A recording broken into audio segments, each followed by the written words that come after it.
सुबह की धूप में कविता बर्तन साफ कर रही है। उसका चेहरा परेशान दिख रहा है।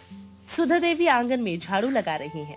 माँ जी, आप फिर से कल रात किसी अजनबी को खाना देकर आई हो, मैंने देखा था। बहू, भूखे को खाना देना कोई पाप थोड़ी है। भगवान का दिया हुआ सब कुछ है। दौलत है, शोहरत है, मान है, मर्यादा है, प्रतिष्ठा है, सब कुछ है। बेटा, ये सारी चीजें भगवान की दी हुई है। अब भगवान की दी हुई चीजें बांटने में क्या दिक्कत है? देखिए माँ जी, हम कोई लंगर नहीं चला रहे। घर की हालत देखिए पहले। राजेश की तनख्वाह में इतनी मुश्किल से घर चल रहा है और आप है कि आपको समझ ही नहीं आ रहा। राजेश काम पर जाने की तैयारी करते हुए बाहर आता है और दोनों के बीच तनाव महसूस करता है। क्या बात है, सुबह सुबह लड़ क्यों रहे हो तुम लोग? आपकी माँ जी को तो पूरा मोहल्ला खिलाना है। हर दिन कोई ना कोई आता रहता है यहाँ पर। बेटा राजेश, तेरी बीवी को मेरी बातें अच्छी नहीं लगती हैं, लेकिन मैं क्या करूँ? मैं भी तो मजबूर हूँ अपने दिल के हाथों। मैं भी किसी को भूखा नहीं देख पाती हूँ। कविता, माँ की बात को सुनो और माँ आप भी घर के हालात देखिए। कविता और सुधा देवी बाजार से सब्जियां लेकर लौट रहे हैं। रास्ते में एक हंगामा दिखाई देता है। निकलो यहाँ से, बहुत दिन हो गए तुम्हें आए हुए, अब और नहीं रुक सकते। आदित्य नाम का एक 55 वर्षीय सभ्य व्यक्ति अपना छोटा सा बंडल लिए बाहर निकल रहा होता है। उसके बालों में सफेदी है और चेहरे पर गंभीरता है। बहन जी, मैंने कोई तकलीफ नहीं दी, बस एक कोने में रहता था। तकलीफ तो तुम्हारा यहाँ रहना ही है। मेरे पति को अच्छा नहीं लगता, चलो निकलो। सुधा देवी का दिल भर आता है। वो आदित्य की तरफ बढ़ती है। भाई साहब, कहाँ जाएंगे आप? प्रणाम बहन जी, पता नहीं कहीं ना कहीं जुगाड़ तो हो ही जाएगा। माँ जी चलिए, हमें इन सब बातों में नहीं पड़ना चाहिए। नहीं बहू, इंसान को मुसीबत में अकेला नहीं छोड़ना चाहिए। भाई साहब, आप हमारे साथ चलिए। माँ जी, आप ये क्या कह रही हैं? हम इन्हें जानते तक नहीं है। कौन है ये? और आप इन्हें घर ले जाने की बात कर रही हैं? नहीं बहन जी, मैं ठीक हूँ, आप परेशान मत होइए। भाई साहब, हमें कोई परेशानी नहीं होगी, आप चलिए हमारे साथ। घर पहुंचकर कविता और सुधा देवी के बीच जोरदार बहस शुरू हो जाती है। आदित्य एक कोने में सम्मानजनक मुद्रा में बैठा है। माँ जी, हद हो गई अब तो बिल्कुल ही। आप एक अजनबी को घर ले आई हो, पता भी है कौन है ये? कविता, इंसानियत पहले आती है, पहचान बाद में। भाई साहब ने कोई बुराई नहीं की है। अरे माँ जी, मोहल्ले में क्या कहेंगे लोग? अब तो कहेंगे कि आपके घर में नया ससुर आ गया है। अरे यहाँ पर ये क्या हो रहा है? और ये भाई साहब कौन है? यही तो मैं पूछ रही हूँ। आपकी माँ जी किसी को भी घर ले आती हैं। राजेश बेटा, ये आदित्य भाई साहब हैं। इनके पास कहीं और जाने की जगह नहीं थी। राजेश जी, मैं चलता हूँ, आप लोगों के बीच कलह नहीं करवाना चाहता।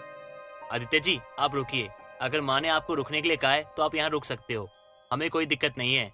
और कविता, तुमको भी परेशानी ना हो तो ज्यादा अच्छा होगा। वाह, अब मैं बुरी हो गई। ठीक है, जैसा आप लोगों को ठीक लगे। कविता परेशान दिख रही है। घर के काम बढ़ गए हैं। आदित्य चुपचाप छोटे मोटे काम करता रहता है। एक और खाने वाला, सब्जी ज्यादा लगती है, दाल ज्यादा बनानी पड़ती है।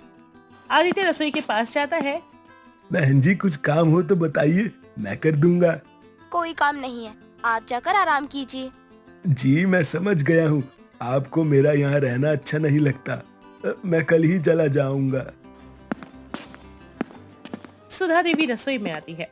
बहू, भाई साहब कुछ नहीं कहते, इसका मतलब ये नहीं है कि तुम उनके साथ ऐसा व्यवहार करोगी। अब से तुम इनके साथ अच्छा व्यवहार करोगी। माँ जी, मैं तो कुछ भी नहीं कहती, बस काम इतना ज्यादा बढ़ गया है ना। मोहल्ले में औरतें आपस में कानाफूसी कर रही हैं। उनके चेहरों पर व्यंग्य की मुस्कान है। सुना है सुधा जी के घर में एक बुजुर्ग रह रहे हैं। अरे हाँ, लगता है कविता का नया ससुर आया है। हाय हाय, एक ससुर से छुटकारा मिला तो दूसरा मिल गया। अब तो सुधा जी पूरा कुनबा ही बना लेंगी, आज 1, कल 2, फिर 5। तभी एक औरत भाग कर आती है। अरे बहन जी, जल्दी चलिए, पड़ोस की तीनों औरतें आपकी सास को बहुत कूट रही हैं। अच्छा, सच में? हे भगवान, तूने मेरी सुन ली क्या? अरे खुश काहे हो रही है? आप उनकी मदद करने नहीं जाएंगी? रहने दो, अब मेरी सास के लिए 3 ही काफी है। अब मैं अपनी सास को उन तीनों के साथ मिलके पीटूंगी, अच्छा थोड़ी ना लगेगा। और वैसे भी उनकी ना आदत है, पिटने दो, काम ही ऐसे करती हैं। अरे इसकी सास को तो आदत है मार खाने की, उनको छोड़ो और तुम यहाँ पर बैठो आके। तुम्हें एक बात बताती हूँ, सुना है कविता के यहाँ एक नया ससुर आया है। अरे मोरी मैया, नया ससुर आ गया। हम भी जाकर अपनी अम्मा को अपने कमरे में बंद कर देते हैं, नहीं तो वो भी नया ससुर लेके आ जाएंगी। कविता बाजार से लौटते समय इन बातों को सुन लेती है। उसके चेहरे पर शर्म और गुस्सा दिखाई देता है। माँ जी, अब तो पूरा मोहल्ला मजाक उड़ाने लगा है। कह रहे हैं कि मेरे 5 नए ससुर आने वाले हैं। लोग कुछ भी कहे बहू, लेकिन अगर भला करने से बदनामी होती है तो मुझे ये भी मंजूर है। आपको तो कोई फर्क ही नहीं पड़ता, मेरी इज्जत क्या है। अरे अरे कविता शांत हो जाओ। माँ आप भी शांत हो जाओ। कविता देखो, माँ की बात में दम है, लेकिन माँ आप भी तो कविता को समझने की कोशिश कीजिए। वो हमारे भले के लिए ही सोचती है। अचानक तेज बारिश शुरू होती है। देखते ही देखते पानी भरने लगता है। मोहल्ले में बाढ़ जैसी स्थिति हो जाती है। बाप रे बाप, इतना पानी भर गया। लगता है नीचे के घरों में लोग फंस गए हैं। कौन बचाएगा इन्हें? हे भगवान, क्या करें अब। आदित्य तुरंत उठता है और अपने अनुभव से स्थिति को समझता है। बहन जी, मैं आकर देखता हूँ, शायद किसी की मदद कर सकूं। भाई साहब, आप अपना ध्यान रखना। आदित्य जी, इतने पानी में आप कैसे जाओगे? अजय जी, जिंदगी में बहुत कुछ देखा है, तैरना भी आता है और मुसीबत में इंसान को काम आना चाहिए। आदित्य अपनी उम्र की परवाह किए बगैर बाहर निकलता है और उसके चेहरे पर दृढ़ता और अनुभव की छाप है। अरे घबराइए मत, मैं आ रहा हूँ। वो अपने अनुभव का इस्तेमाल करते हुए एक एक करके बच्चों को, महिलाओं को और बुजुर्गों को सुरक्षित जगह पहुंचाता है। कविता खिड़की से सारा नजारा देख रही होती है। ये क्या कर रहे हैं? इतनी उम्र में अपनी जान को खतरे में डालकर औरों की मदद कर रहे हैं। भाई साहब, मेरा बेटा फंस गया है, उसे प्लीज बचा लीजिए। बेटी घबराओ मत, बताओ कहाँ है, मैं ले आता हूँ। आदित्य खतरे में पड़े बच्चों को भी सुरक्षित निकाल लेता है। पूरा मोहल्ला उसके अनुभव और हिम्मत की तारीफ करने लगता है। बाढ़ का पानी उतर चुका है। मोहल्ले के लोग आदित्य की तारीफ कर रहे हैं। आदित्य भाई साहब, आपने हम सबकी जान बचाई है। आप तो असली हीरो निकले। हम आपकी कितनी बुराइयां कर रहे थे, माफ करना भाई साहब। भाई साहब, आपको मैंने बोझ समझा, माफ कीजिए। आप तो हमारे लिए वरदान निकले। आपकी कोई गलती नहीं है, मैं समझ सकता हूँ। देखा बहू, भगवान अच्छे काम का फल हमेशा अच्छा ही देते हैं। भाई साहब, आज से आप हमारे घर का हिस्सा हो। कविता का मन भी अब पूरी तरीके से बदल चुका है। माँ जी, आज 2 और लोग मदद मांगने आए थे। मैंने भाई साहब से सलाह लेकर उन्हें खाना दिया। बहू, अब तो तुम्हें समझ आ गया होगा कि दूसरों की मदद करने में सच्ची खुशी मिलती है। बहन जी, आपने मुझे सिर्फ छत नहीं दी, एक नया सम्मान दिया। अब मैं भी अपने अनुभव से दूसरों की मदद करूंगा। हमारा घर सिर्फ घर नहीं बल्कि सम्मान का घर है। भाई साहब, आज से आप हमारे घर के सदस्य हैं, इसलिए हम चाहते हैं कि आपका आशीर्वाद हमेशा हमारे साथ रहे। कविता की सोच पूरी तरीके से बदल चुकी है। अब आदित्य को सम्मान देती है और खुद भी जरूरतमंदों की मदद करती है। कहानी खत्म होती है संदेश के साथ कि उम्र का सम्मान और सेवा भाव से घर स्वर्ग बन जाता है। अब परिवार भी खुशी से रहता है। मोहल्ले में भी आदित्य को बुजुर्ग का दर्जा मिल गया है। चंदा का गृह प्रवेश था और चंदा जैसे ही चावल से भरे लोटे को गिराकर घर में आती है, वैसे ही चंदा की सास सिक्का ठकुराइन घर के दरवाजे से जाकर बंदूक की नली ऊपर किए सारी गोलियां छोड़ देती है और गोलियों की आवाज सुनकर चंदा डर से सोफे के पीछे छुप जाती है। अरे बहू, डरने की कोई बात नहीं है। वो तो तेरी सास है जिसने गोलियां चलाई हैं तेरे गृह प्रवेश पर। क्या माँ जी ने गोलियां चलाई, लेकिन उनके पास गन क्यों है? वो पुलिस या सिक्योरिटी गार्ड के पास होती है, उनके पास क्यों है?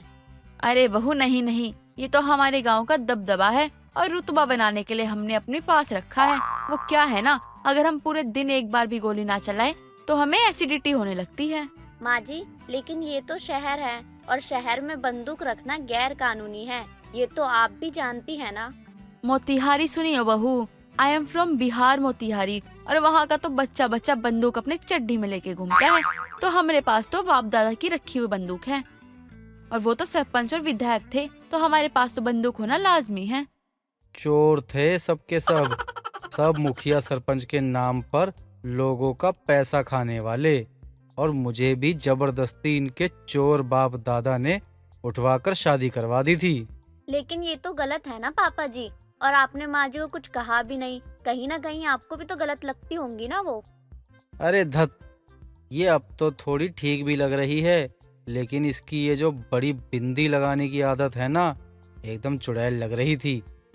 अगर इसे और चुड़ैल को साथ बैठा दिया जाए ना तो दोनों में से पहचानना मुश्किल हो जाएगा कि कौन असली चुड़ैल है। सिक्का ठकुराइन नाम है हमरा, सारी की सारी गोलियां ढास देंगे। और तुम कौन सा राजा महाराजा के बेटे थे? बहू ये तो तब किराए पे रहता था जब मेरे बाप दादा ने इसे घर दिया था, जिस घर में ये चोरा रहा है, फिर भी मेरे बाप दादा की बुराई कर रहा है। अरे तो मैं तो 12,000 की नौकरी में भी खुश था। अब तुम मेरे पल्ले बंध गई तो दिया ना तुम्हारे बाप दादा ने मुझे ये घर। तुम ना आती तो मुझे ये घर कैसे मिलता? इसमें सुख भी तुम ही कर पा रही हो। अभी एक और लफ्ज मेरे बाप दादा के बारे में कहा तो सच में सिक्का ठकुराइन का गुस्सा तू झेल नहीं पाएगा। बहू तू चल अपने कमरे में।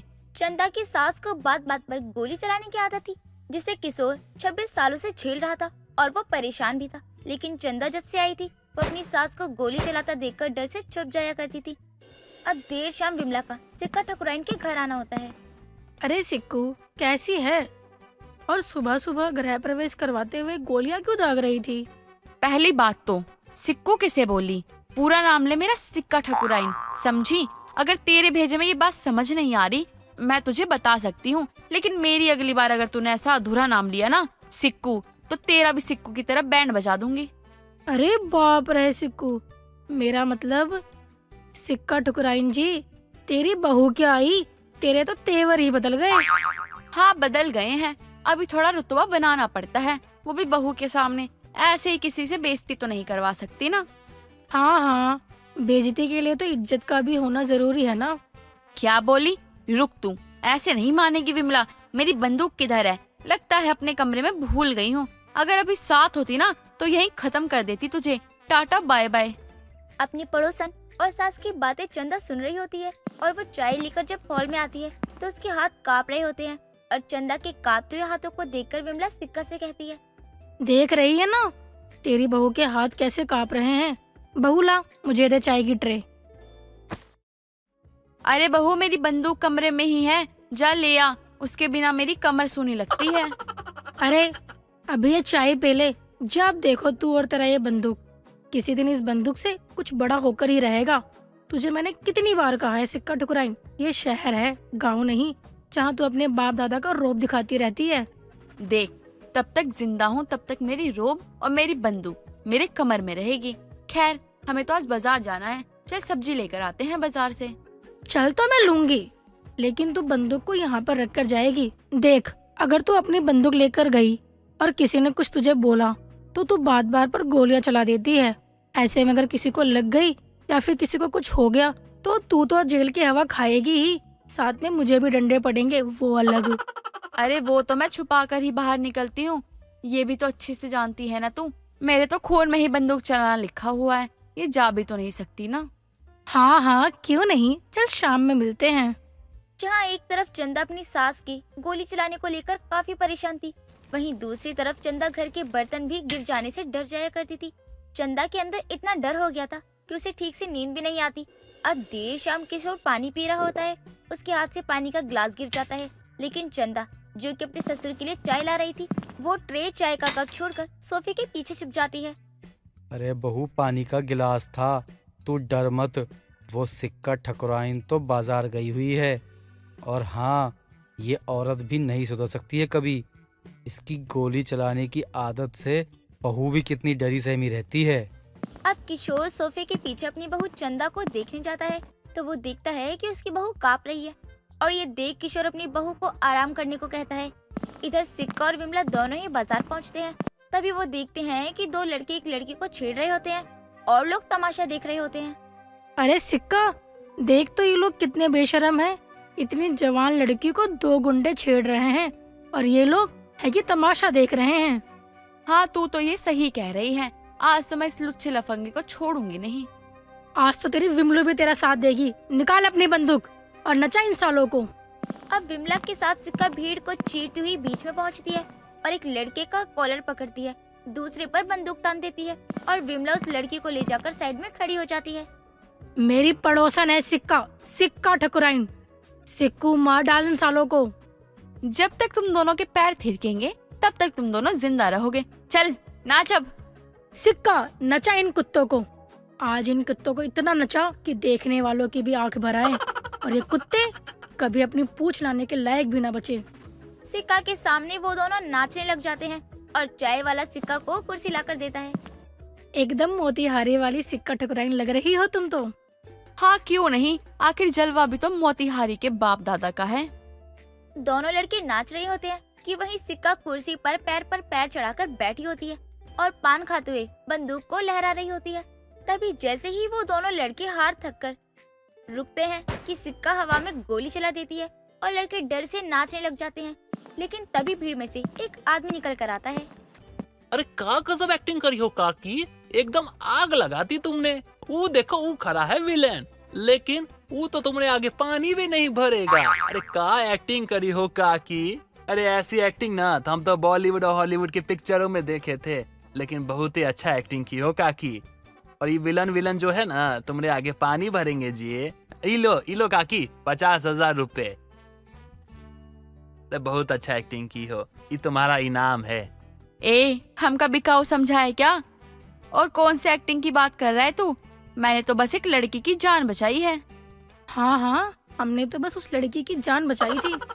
अरे जो भी किया बहुत अच्छा किया। अब तो हमारी फिल्म को सुपर डुपर हिट होने से किसी का बाप भी नहीं रोक सकता। ए काकी, इलो तुमरे भी 5,000 रुपए बने हैं, तुम भी रखो और ऐश करो।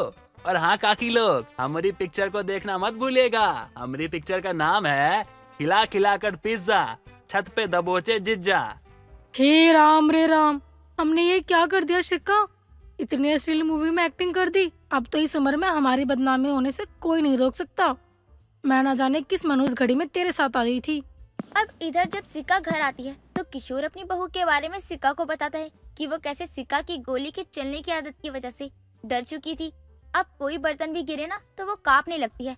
उस दिन के बाद से सिक्का गोली तो चलाती थी, लेकिन अपनी बहू के हाथों से चलाती थी ताकि उसकी बहू भी उसकी तरह धाकड़ बने।